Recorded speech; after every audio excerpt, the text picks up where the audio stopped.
Welcome to Diaspora UA channel. We have Ukraine online today and with us retired US Navy Captain Gari Табах. Thank you for joining us. Thank you, Bogdan. Thank you for inviting me. It's always a pleasure to be on Diaspora UA. Let me express support for Israel in the fight against terrorists first. Diaspora and Ukraine, all people around the world with sound mind stay in solidarity with Israel. Thank you, Bogdan. We're all on the same team. We're all fighting evil.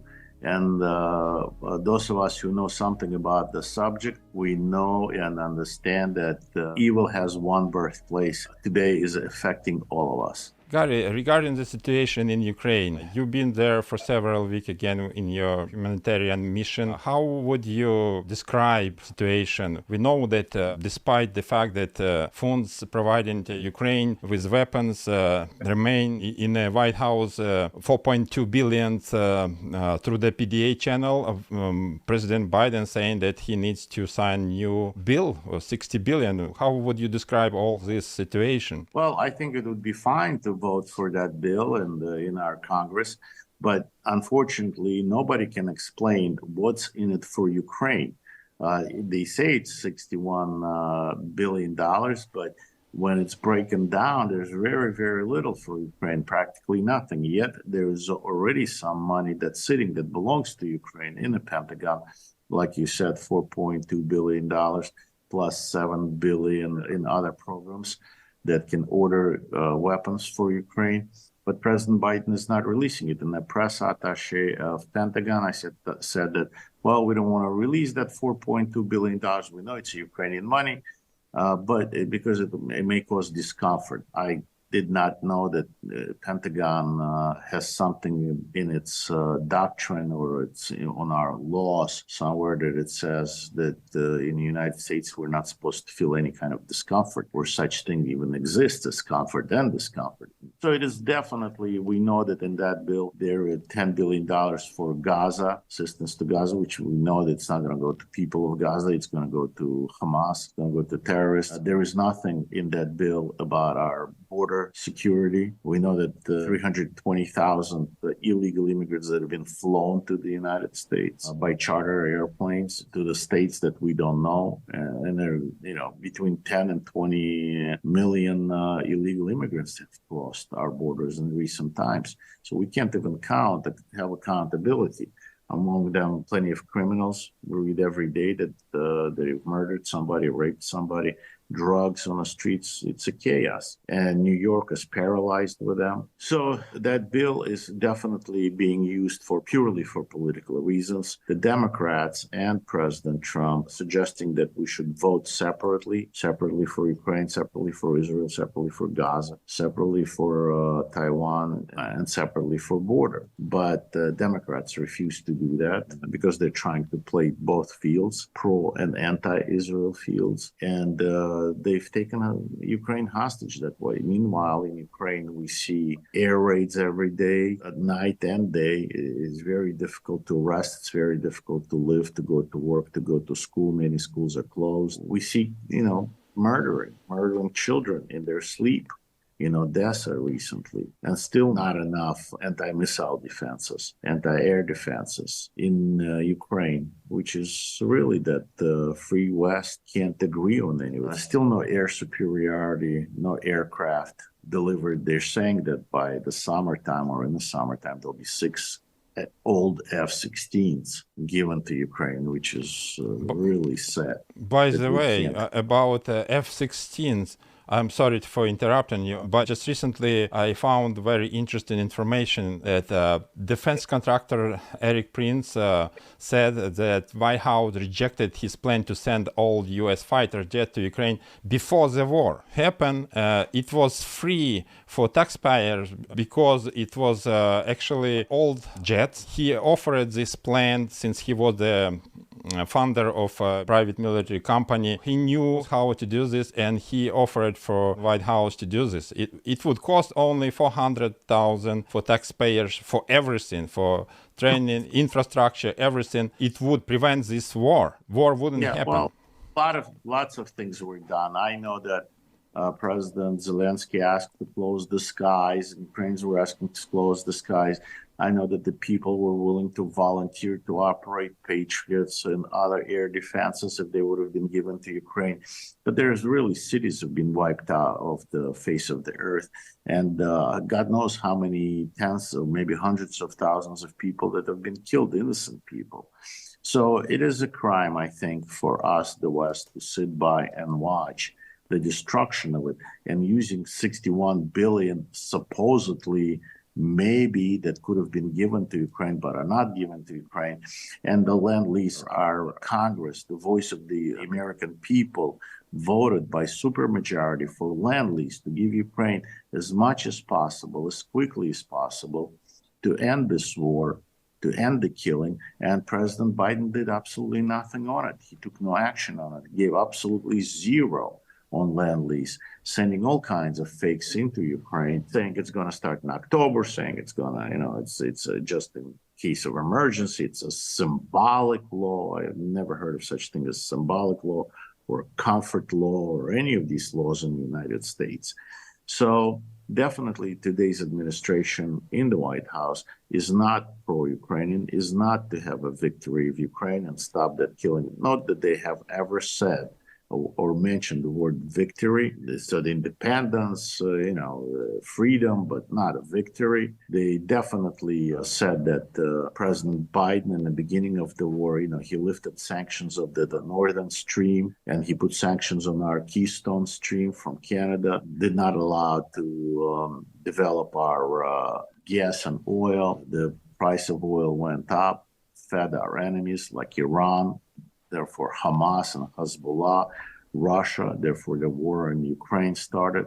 He took our embassy out of Ukraine. We never took our embassy even out of Afghanistan. Even during World War II, we didn't take our embassy out of Russia. He took our fleet out of Black Sea, said that if there would be, not a huge invasion, but little invasion, then it's okay.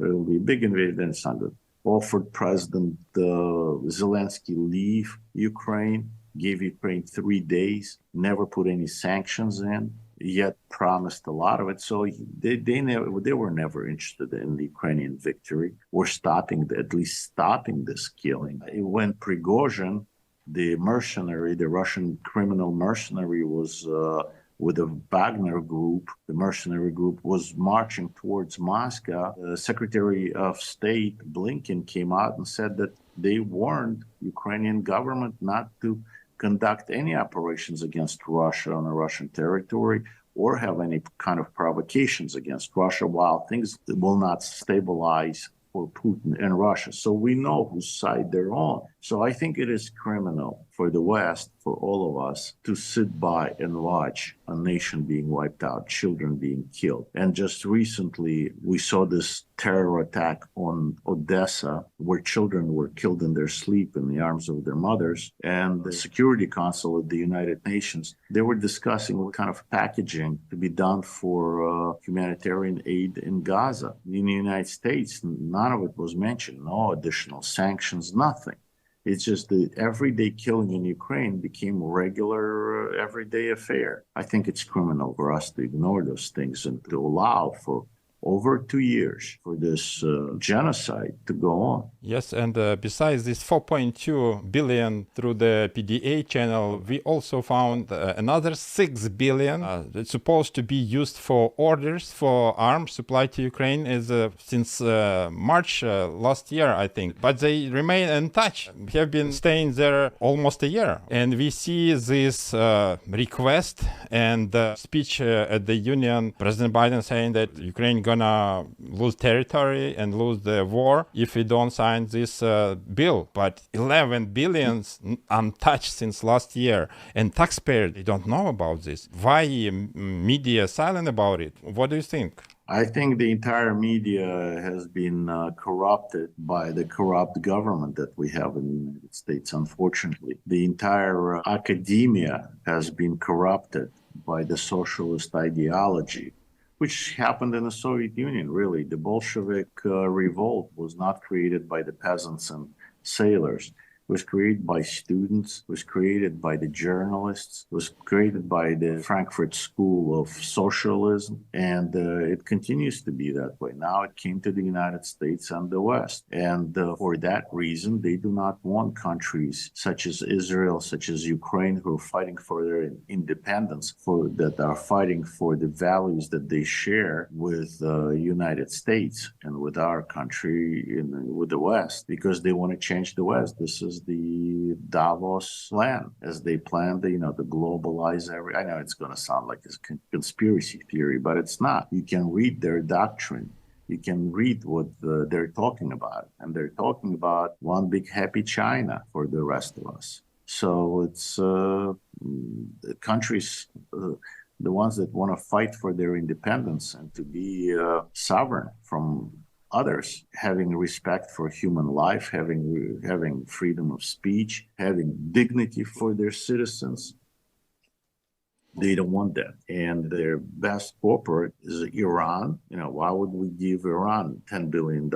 Why would we unfreeze 10 billion, 6 billion, and then 10 billion more for Iran? Why did we send aircrafts full of cash to Iran, supposedly to control their nuclear deal? Somehow we didn't control the nuclear deal. Go figure that out. Why would we make oil prices so high so Russia can continue their war on Ukraine? All these things are done because Russia and Iran, they're corporate in this war against freedom, against independence, against what our founding fathers fought for. Yes, and unfortunately I heard, I don't know how much that's true, but from Iranian colleague, he said Iran been testing nuclear weapons in North Korea. I don't know if that's true, but why would he lie to me? I don't know. I know something about the subject because I was a mission commander on the inspection teams at the Defense Threat Reduction Agency in DITRA. And I can tell you how we conducted inspections and things like that. And